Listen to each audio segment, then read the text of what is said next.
Nalakip ang 7 ka mga kongresista sa Iloilo sa masobra 200 ka mga mabalida nga nagboto pabor sa pag-impeach kay Vice President Sara sa pagbinutuhay sa Kamara kahapon sang hapon.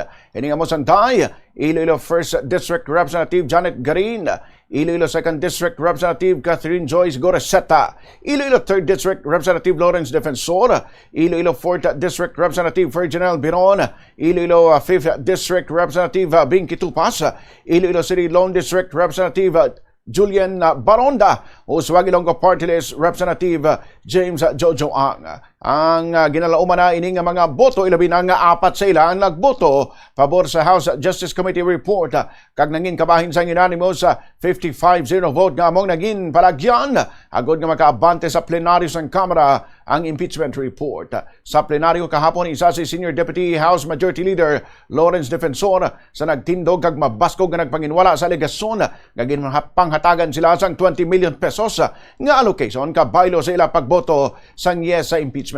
Ang nag-raise ang alegasyon kag nagapangayo sang kaklaruhan amo si Batangas 1st District Representative Leandro Ligada Leviste. Gin-raise man sang mataon nga kongresista nga kung mag-no sila sa impeachment, mawad-an sila sa mga benepisyo. Ginbali ni Defensor ang mga alegasyon ni Leviste kag ginpahanumdom ini nga ang iya queries kahapon ang dapat nga limitado lamang sa resolution kag sa articles of impeachment.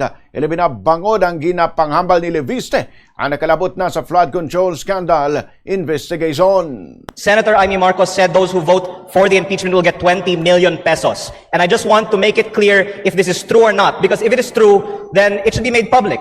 And if some are getting the 20 million and others are not getting the 20 million, then it should at least be fair that everyone who votes gets 20 million, and those who do not vote hopefully should also be given that, because this is taxpayers' money and should not be allocated on the basis of your vote on the impeachment.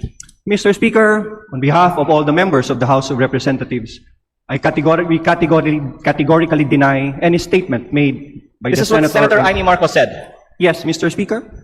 May I request the Honorable Leviste to proceed with his interpellation regarding the resolution and the articles of impeachment.